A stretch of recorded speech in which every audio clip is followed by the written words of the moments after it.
So me and the man, get this, me and the man, we're walking around in our elitist posh neighborhood. We can walk around any time we want. Every third person you pass is a sheriff's deputy.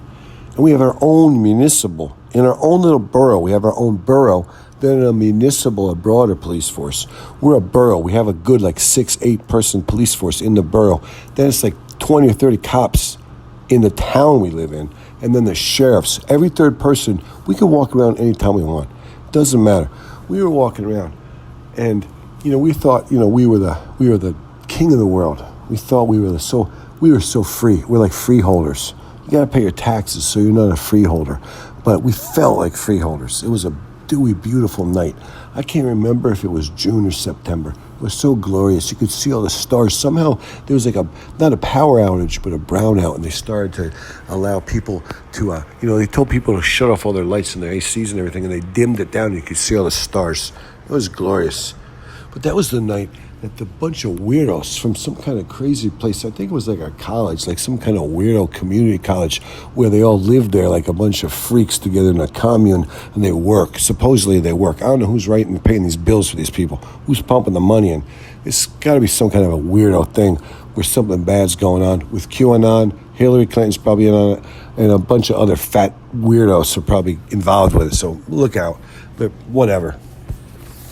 The thing is, if you're out there and it's just you against this totally screwed up system, and I'm just an idiotic dog and I have to die so early, I don't even really care. It's not my business. I shouldn't have to think about it. But when I got the collar, I started to talk. I started to become enamored with the whole human thing, whatever. You should try to get a little Joe Rogan. That's how they went with Donald. They went with Donald because he was so new and so bright and so vivacious. Thank God that Donald came to power when he was old. If Donald would have come to power when he was young, we would have become a dictatorship. Who knew when they wrote the Constitution, George Washington, he should have stood up, said, Thomas Jefferson, I think he didn't put in a Donald Trump clause. They're like, what are you talking about? He says, I went to a tarot reader and she had a crystal ball. She said, I think you should look out for this, whatever, this orange-haired orange beast called Donald Trump. It's going to happen. If he's 34, 35, 38, 44, he's going to become, he'll have a harem of women like Solomon. He'll have 75,000 beautiful buildings stretched across the globe. He'll own hotels in the center of the oceans, and he'll become a dictator of America. So everybody would have to watch out for that kind of a thing. George Washington, he didn't say that. He should have. He should have said, Thomas, look out. This is what's coming down the pike. We got to write in the Constitution this kind of crap. They didn't think about Donald. When Donald came, he was already so old he couldn't take over.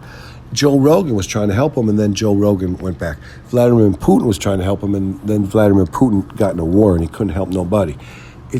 Donald's a sad case, but Donald should just go bass fishing with The Rock. If I was Donald, I would simply, if I wanted to revive my career, if I wanted to dodge these inquiries from the DOJ inquiries, I would just go fishing with The Rock. Bass fishing with The Rock is probably, I would steer clear of that skinny freaking weirdo, the singer with the loud whatever. He sang one song his whole life. He made a lot of money, the cat scratch fever guy. Stay away from him. I think he's got the palsy. I think it's the cerebral kind, so be careful, Donald. Don't get around him. He's weak, he's skinny, scrawny. Go bass fishing with The Rock.